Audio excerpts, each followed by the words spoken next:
రాజపాలెం మండలం దేవరంపాడు గ్రామంలోని కాసా సాగర్ బాబ్ సిమ్ కార్డ్ బ్లాక్ కావడం జరిగింది. ఆధార్ కార్డు అప్డేట్ కోసం బ్యాంకును సంప్రదించాక అసలు మోసం బయటపడింది.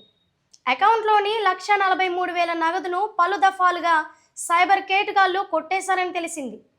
బాధితుడు పోలీసులను ఆశ్రయించడంతో కేసు నమోదు చేసి రాజపాలెం పోలీసులు విచారణ చేపట్టారు.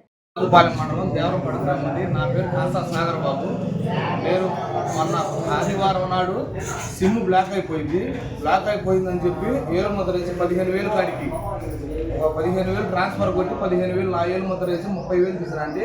అదే రోజు నైట్ 10:22 నా అకౌంట్ నుంచి ₹1 గవర్నమెంట్ బ్యాంకులోకి వెళ్ళిపోయిందండి. అదే రోజు మళ్ళీ సోమవారం ఉదయం నాడు సిమ్ బ్లాక్ అయిపోయిందని చెప్పి ఎయిర్టెల్ ఆఫీస్కి వెళ్ళానండి.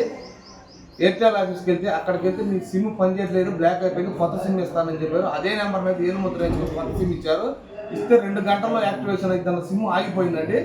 ఆగిపోతే ఆ సిమ్ని మళ్ళీ నాకు ఇస్తే ఆ సిమ్ కూడా పనిచేయట్లేదని మళ్ళీ వెళ్తే మంగళవారం రండి అన్నారు. మంగళవారం వెళ్తే మళ్ళీ బ్యాంక్ కాడికి వచ్చాను. మంగళవారం ముందు వెళ్ళటానికి ముందు బ్యాంక్ కాడికి వస్తే బ్యాంకులో 2,70,000 చిల్లర ఉండాల్సిన అమౌంట్ 1,63,000 ఉన్నాయండి. ఆ 1,63,000 అమౌంట్ని మా వైఫ్ అకౌంట్లోకి నేను ట్రాన్స్ఫర్ కొట్టించుకొని మళ్ళీ నేను ఒకవేళ వేరే వాళ్ళకి కొట్టినాను ఫోన్పే ద్వారా అని అనుమానంతో సిమ్ తీసుకుందామని మళ్ళీ అక్కడికి వెళ్ళానండి. ఎయిర్టెల్ ఆఫీస్ దగ్గరికి వెళ్తే వాళ్ళు సిమ్ బ్లాక్ అయిపోయింది, నీ ఆధార్ బ్లాక్ అయిపోయిందని చెప్పారంటే, లాక్ పడిపోయిందని చెప్పారు. అయితే మళ్ళీ ఆధార్ సెంటర్కి వెళ్ళి నమోదు చేసి చూస్తే ఆధార్ సెంటర్ వాళ్ళు కూడా 2 లాక్ అయిపోయి విఐడి నెంబర్ కోసం చూసారండి. నాది విఐడి నెంబర్ లేదని విఐడి నెంబర్ కాబట్టి ఫోన్ నెంబర్ అడిగారు. ఫోన్ నెంబర్ లాక్ అయిపోయింది, విఐడి నెంబర్ లేదండి. అందుకని చెప్పి మళ్ళీ ఈ రోజు ఉదయం 25,000 నాకు కావాల్సిన వాళ్ళు, నాకు రావాల్సిన డబ్బులు ఉంటే దాంట్లో కొట్టారండి ఫ్రెండ్.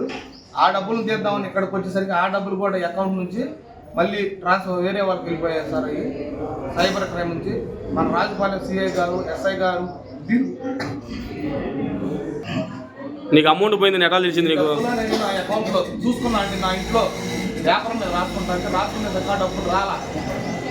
అప్పుడు అనుమానం వచ్చి ఇక్కడికి వచ్చాను. ఈరోజు మన మేనేజర్ గారు వచ్చి స్టేట్మెంట్ తీసుకొని మొత్తం ఎప్పుడెప్పుడు ఎలా కట్ అని మొత్తం చూపించారండి.